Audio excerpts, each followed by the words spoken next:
ನಮಸ್ತೆ.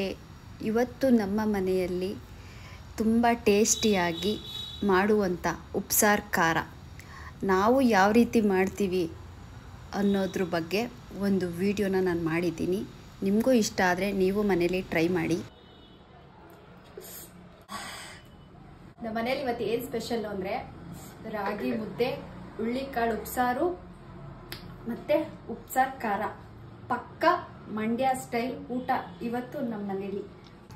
ಇವತ್ತು ನಾನು ಉಪ್ಸಾರು ಖಾರ ಮಾಡೋದು ಹೇಗೆ ಅಂತ ನಾನು ನಿಮಗೆ ವಿಡಿಯೋ ಮುಖಾಂತರ ತಿಳಿಸ್ಕೊಡ್ತೀನಿ. ಮೊದಲು ಒಂದು ಬಾಣಲಿ ತೊಗೊಳ್ಳಿ, ಅದಕ್ಕೆ ಒಣಮೆಣ್ಸಿಕಾಯಿ ನಮಗೆ ಎಷ್ಟು ಬೇಕೋ ಅಷ್ಟನ್ನು ಮಾತ್ರ ನಾವು ಮೆಣಸಿಕಾಯಿನ ತೊಗೋಬೇಕು. ನಾನು ನಮ್ಮ ಮನೆಗೆ ಎಷ್ಟು ಬೇಕೋ ಅಷ್ಟಕ್ಕೆ ಮಾತ್ರ ನಾನು ಮೆಣಸಿಕಾಯಿನ ತೊಗೊಂಡಿದ್ದೀನಿ. ಮೆಣಸಿಕಾಯಿನ ಚೆನ್ನಾಗಿ ಹುರ್ಕೋಬೇಕು, ತುಂಬ ಉರಿ ಕೊಟ್ಟು ಹುರ್ಕೋಬಾರ್ದು. ಆಮೇಲೆ ಮಿಕ್ಸಿ ಜಾರ್ಗೆ ಹಾಕೋಬೇಕು. ಅದಾದಮೇಲೆ ಸ್ವಲ್ಪ ತೆಂಗಿನಕಾಯಿ, ಜೀರಿಗೆನೂ ಕೂಡ ಬಿಸಿ ಮಾಡ್ಕೋಬೇಕು. ಯಾಕೆಂದರೆ ನಾವು ಮನೇಲಿ ಉಪ್ಸಾರು ಖಾರನ ಒಂದು ತಿಂಗಳು ಕೂಡ ಇಟ್ಕೊಂಡು ನಾವು ಯೂಸ್ ಮಾಡ್ಕೋಬೋದು.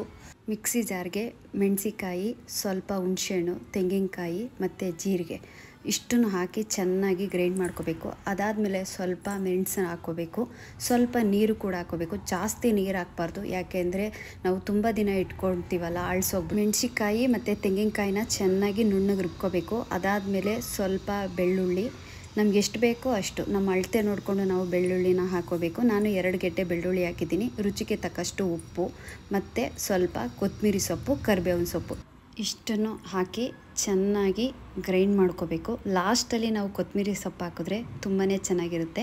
ಉಪ್ಸಾರು ಖಾರ ರೆಡಿ. 1 ತಿಂಗಳು ನೀವು ಫ್ರಿಜ್ಜಲ್ಲಿ ಇಟ್ಕೊಂಡು ಆರಾಮಾಗಿ ಯೂಸ್ ಮಾಡ್ಕೋಬೋದು. ಅದಕ್ಕೆ ನಾನು ಜಾಸ್ತಿ ನೀರು ಹಾಕಬೇಡಿ ಅಂತ ಹೇಳಿದೆ.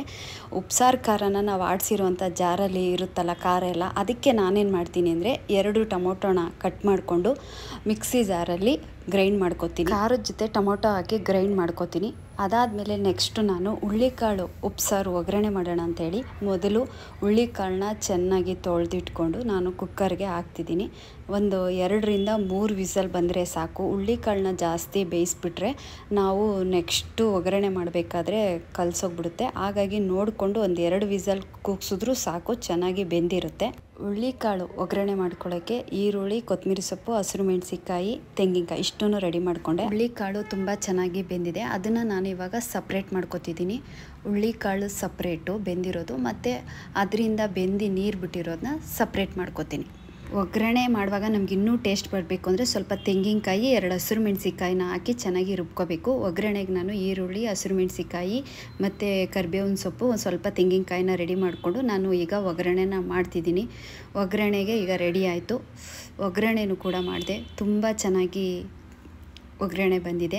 ನಮಗೆ ತುಂಬ ಘಮ ಘಮ ಘಮ ಅನ್ನಬೇಕು, ನಾವು ತಿನ್ಬೇಕಾದ್ರೆ ಒಳ್ಳೆ ರುಚಿ ಕೊಡಬೇಕು ಅನ್ನೋದಾದರೆ ಅದಕ್ಕೆ ಯಾವಾಗಲೂ ನಾವು ಸ್ವಲ್ಪ ತೆಂಗಿನಕಾಯಿ ಮತ್ತು 1-2 ಹಸಿರು ಮೆಣಸಿಕಾಯಿನ ಹಾಕಿ ತುರ್ತುರಿಯಾಗಿ ನಾವು ಮಿಕ್ಸಿಯಲ್ಲಿ ಗ್ರೈಂಡ್ ಮಾಡಿಕೊಂಡು ಲಾಸ್ಟಲ್ಲಿ ಇದ್ರ ಜೊತೆ ಹಾಕಿದ್ರೆ ತುಂಬಾ ಟೇಸ್ಟ್ ಇರುತ್ತೆ. ಕಾರಣ ನಾನು ಬೇಯಿಸ್ಕೋಬೇಕಾದ್ರೂ ಸ್ವಲ್ಪ ಉಪ್ಪು ಹಾಕಿರ್ತೀನಿ.